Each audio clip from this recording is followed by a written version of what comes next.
आज state bank की monetary policy committee की मीटिंग थी और उसमें एक दफ़ा फिर ये फैसला किया गया है कि पॉलिसी रेट या शरह सूद को 11% पे ही बरकरार रखा जाए। और ये कोई बहुत बड़ा सरप्राइज़ नहीं है। इससे पहले हमने डिस्कस भी किया था अपने डिफरेंट शोज़ में, क्योंकि सैलाब की सूरत हाल काफ़ी कशीदा है, स्पेशली पंजाब में और KP में नुकसानात काफ़ी सामने आ रहे हैं। अभी ऑफिशियल असेसमेंट नहीं हुआ है, लेकिन ऑफ कोर्स इसकी वजह से वाइडली यही एक्सपेक्ट किया जा रहा था कि स्टेट बैंक शरह सूद में कोई चेंज नहीं करेगा और 11% पे बरकरार रखा जाएगा। अब जो स्टेटमेंट आया है उस पर हम डिस्कशन करेंगे। मेरे साथ शहबाज अशरफ मौजूद हैं। शहबाज, सबसे पहले उन्होंने ये कहा है कि जो नियर टर्म आउटलुक है वो थोड़ी सी ख़राब हुई है इन्फ्लेशन के हवाले से, करंट अकाउंट के हवाले से, लेकिन उन्होंने ये भी कहा है स्टेट बैंक ने कि ये टेम्पररी है और जो कोर इन्फ्लेशन है which is non food non energy, वो अभी भी नीचे ही आ रहा है, लेकिन उसकी स्पीड नीचे आने की थोड़ी सी स्लो डाउन हुई है। देखिए, स्पेशली हम एक्सपेक्ट ही कर रहे थे कि जो इस बात से जो मॉनेटरी पॉलिसी होगी स्टेटस को होगा, बिकॉज ऑफ द मेन जो रिस्क है वो फ्लड का रिस्क है। डेफिनेटली गोइंग फॉरवर्ड हमें पता है कि जब पहले भी सैलाब आए हैं तो उसका जो इम्पैक्ट सबसे पहले आता है फूड इन्फ्लेशन पे आता है। और इस बार स्टेट बैंक ने मेंशन भी करा है कि जो बिकॉज ऑफ फ्लड आपका हो सकता है जो आपकी GDP ग्रोथ है, जो आपका एक्सटर्नल अकाउंट है, वो सब थोड़ा से नेगेटिवली इम्पैक्ट हुआ। I think key reason has been of course the flood. और आई थिंक एक और चीज़ उन्होंने मेंशन इस बार करी है, कोर इन्फ्लेशन। हमने देखा है कोर इन्फ्लेशन कुछ महीनों पहले जो 10% थी वो 9 पे आई, अब 8 पे, अब 7 पे आ गई है। वो डिक्लाइन तो हो रही है but at a slower pace. तो आई थिंक मेन जो ट्रिगर या की पॉइंट इस बार जो मॉनेटरी पॉलिसी स्टेटमेंट में है वो फ्लड ही है। उसका इम्पैक्ट कितना होता है वो हमें देखना चाहिए। आई थिंक एक और इंपॉर्टेंट जो बात जो मेंशन करी है कि ऑफकोर्स हमने पहले तो फ्लड देखी है, उसके बाद हमने फूड इन्फ्लेशन देखी थी, पर उससे पहले हमारी जो इकोनॉमी थी बहुत वीक साइड पे थी। अभी हम देखेंगे तो चीज़ें बहुत बेहतर हैं और स्टेट बैंक ने मेंशन भी करा है कि we are better in a better position to cope with all these negatives going forward. Right. अच्छा, एक चीज़ और भी स्टेटमेंट में आई वो ये कि जो एक इकोनॉमिक एक्टिविटी में हमको मोमेंटम नज़र आना शुरू हुआ था, विच आहिस्ते से पिकअप होना शुरू हो गई थी, मोमेंटम अभी भी हमको इस फिस्कल ईयर के पहले 2 महीने में नज़र आया है कि इट इज़ गोइंग अप। अब नियर टर्म में थोड़ा सा नीचे आ सकता है, but the government is in a better position कि वो इसको टैकल करे और इन्फ्लेशन और करंट अकाउंट पे बहुत ज़्यादा प्रेशर ना आए। अगर आप कोई भी नंबर्स उठा लें, जो भी आप की मैक्रो इकोनॉमिक इंडिकेटर्स हैं, भले वो सीमेंट की सेल्स हो, ऑटो सेल्स हो, क्रेडिट टू प्राइवेट से, वो सब चीज़ें आई थिंक मोमेंटम आ रही थी। हमें देखा भी है in the last, I think अगर आप 12 महीने का जायज़ा लें तो उसमें तकरीबन 9 महीने पहले जो LSM के नंबर्स थे वो नेगेटिव थे, right, but in the last quarter specially वो पॉजिटिव हो गए। तो येस, जो स्टेट बैंक ने जो इंटरेस्ट रेट 22 से 11% करे उसका इम्पैक्ट हम देख रहे थे। और ऑफकोर्स अभी फ्लड आया है, उसका इम्पैक्ट एग्रीकल्चर साइड पे होगा, GDP साइड पे होगा। तो I think it's very important कि जो स्टेट बैंक थोड़ा कॉशियस रहे और उसका इम्पैक्ट और मैग्नीट्यूड पे वेरीफाई करे, एंड देन जो भी उन्हें डिसीजन लेनी है गोइंग फॉरवर्ड फिर जाके देखें गोइंग फॉरवर्ड। अच्छा, स्टेट बैंक ने शहबाज 4 फैक्टर्स मेंशन किए that have sort of changed जो पिछली मॉनेटरी पॉलिसी थी। उन्होंने कहा सबसे पहले तो उन्होंने स्टेट बैंक के रिजर्व्स की बात की है, वो स्टेबल ही हमको नज़र आ रहे हैं डिस्पाइट जो हमने पेमेंट्स किए हैं फॉरेन डेट की। फिर उन्होंने कहा है कि इन्फ्लेशन का लेकिन आउटलुक जो है वो थोड़ा सा वो अब चाहे आम लोग हों या बिजनेसेस हों वो थोड़ा बढ़ गया है, वो हमने ऑलरेडी डिस्कस किया है कि वो टेम्पररी होगा। फिर उन्होंने कहा है कि FBR के टैक्स कलेक्शन का जो टारगेट था उससे थोड़ा सा of course tax come collect हुआ है, लेकिन ईयर ऑन ईयर ग्रोथ अभी 14% की है।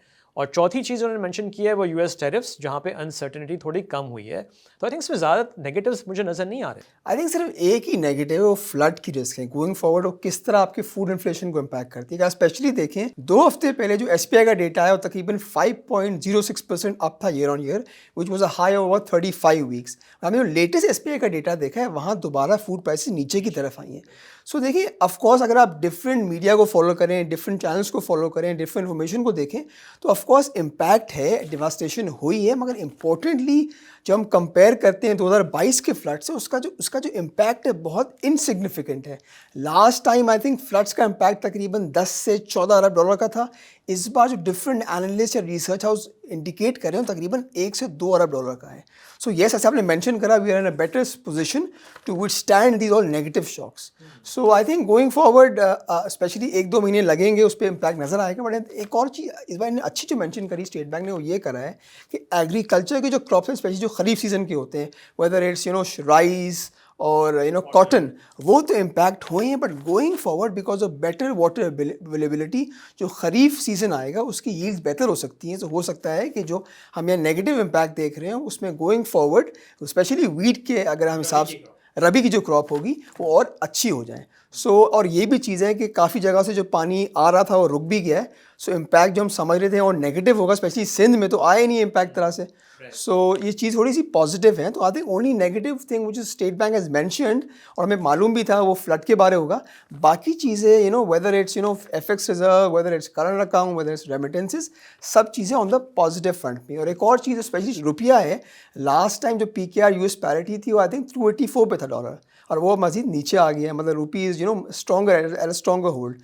और एक और इम्पॉर्टेंट बात, जो लास्ट टाइम जो मॉनेटरी पॉलिसी जब अनाउंस हुई थी, उस वक्त आपकी जो ऑयल प्राइसेस थी वो ऊपर थी, नहीं around they were trading at about 70+, right. तो वो भी नीचे आई हैं। ये सब चीज़ें पॉजिटिव फैक्टर्स भी हैं जो हम समझते हैं, जो आपकी इकोनॉमी हम एक्सपेक्ट करते हैं कि एक अच्छी पोजीशन पे, सिर्फ सिवाय फ्लड की रिस्क, वो आई थिंक गोइंग फॉरवर्ड हमें नज़र भी आएगा। क्या ये वीडियो आपको अच्छी लग रही है? ऐसी मज़ीद वीडियोज़ के लिए अभी नुक्ता ऐप डाउनलोड करें। अच्छा, एक चीज़ ऑफ कोर्स मैं यहाँ मेंशन कर भी सकता हूँ, बिकॉज मैं अपनी शॉपिंग हर वीकेंड पे करता हूँ। तो इन द लास्ट 2 वीक्स अगर मैं इस सैटरडे की बात करूँ तो पिछले सैटरडे से फूड प्राइसेस कम थी। प्याज की बात कर लें, सेम जगह की बात हो रही है कि सेम जगह पे फिर रेट्स आप जो है वो कंपेयर कर सकते हैं।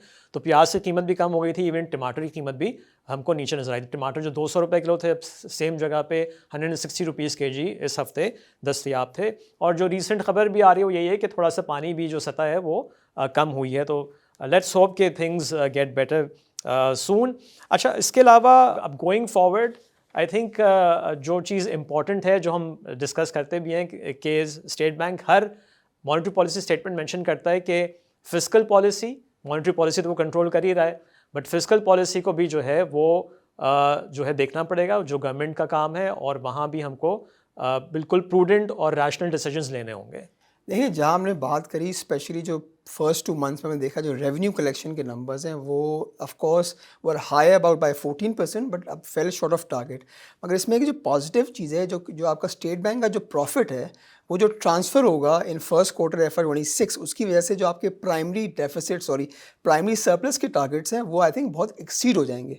सो yes, we are short of revenue collection, but because of higher profit from state bank despite of low interest rates, हमारा जो प्राइमरी सरप्लस का टारगेट है वो हम अचीव कर लेंगे। और ये भी अच्छी बात है कि स्पेशली जो अभी मॉनेटरी पॉलिसी तो रिव्यू हो गया है, और अभी जो IMF की मीटिंग है उसमें ये चीज़ बहुत पॉजिटिव होगी कि we been able to achieve our fiscal targets which will help us to get funds at the earliest। और लेकिन फिर दोबारा से रिफॉर्म्स की बात की है, और जो स्टेट ओन एंटरप्राइजेस, ये हमेशा एक टिपिकल चीज़ है, बट अगेन ये चीज़ें बहुत इंपॉर्टेंट होंगी गोइंग फॉरवर्ड फिस्कल साइड पे अगर चीज़ों को मैनेज करना है। देखिए, जहाँ तक आप रिफॉर्म्स की बात करें, specially whether it's privatisation, whether it's circular debt reform, whether it's privatisation of discourse, ये तो बहुत इंपॉर्टेंट है और ये बार बार इवन IMF मेंशन करता है।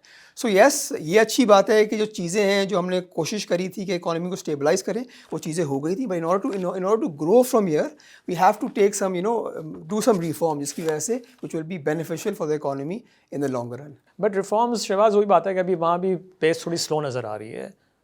वी नो कि इवन PI की प्राइवेटाइजेशन में अभी और डिले है।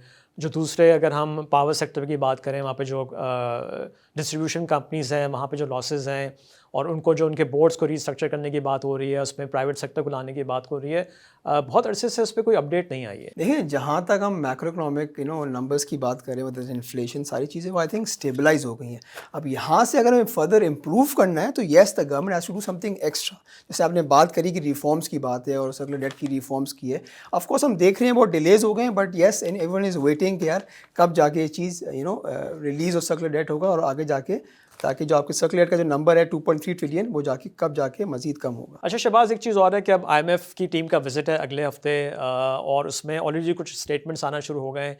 वो ये कह रहे हैं कि वो आके असेस करेंगे कि जो गवर्नमेंट के पास फ़िलहाल बजट में फिस्कल स्पेस है, उसी के अंदर ये फ्लड के नुकसानात जो हैं वो मैनेज हो सकते हैं या नहीं। तो आई थिंक ये विज़िट भी और ये पूरा जो असेसमेंट है ये भी क्रूशल होगा गोइंग फॉरवर्ड। देखिए, जो मैंने पहले भी मेंशन करा है कि yes, because of state bank profit, हमारा जो प्राइमरी सरप्लस है will be better than what everyone is expecting.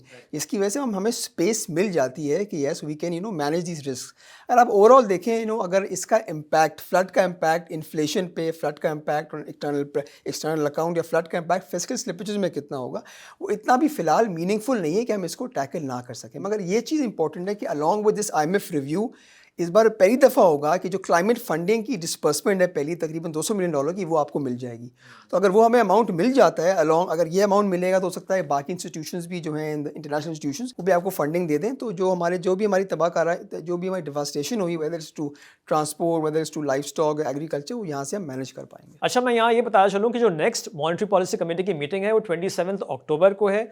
ये बड़ा कम टाइम है, मैं समझता हूँ कि इसमें भी क्योंकि फ्लड के जो डैमेजेस हैं उसकी असेसमेंट नंबर्स आ रहे होंगे, IMF का रिव्यू ख़त्म हो चुका होगा, तो बहुत ज़्यादा होप उसमें भी रखनी चाहिए कि कोई कट होगा या नहीं। देखिए, हमने पहले भी मेंशन करा है, जो इंटरेस्ट रेट आपका 22% था उसका 11% आ गया, उसका इम्पैक्ट हम देख रहे थे और फ्लड आ गया।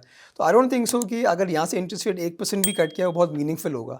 सो of course I think state bank will be very cautious before taking a decision to further cut interest rates. तो मेरा स्टांस यही है कि एटलीस्ट इन अक्टूबर, जो एंड अक्टूबर मॉनेटरी पॉलिसी है, वहाँ तो there is a higher possible probability कि इंटरेस्ट रेट आपका स्टेटस को ही रहे।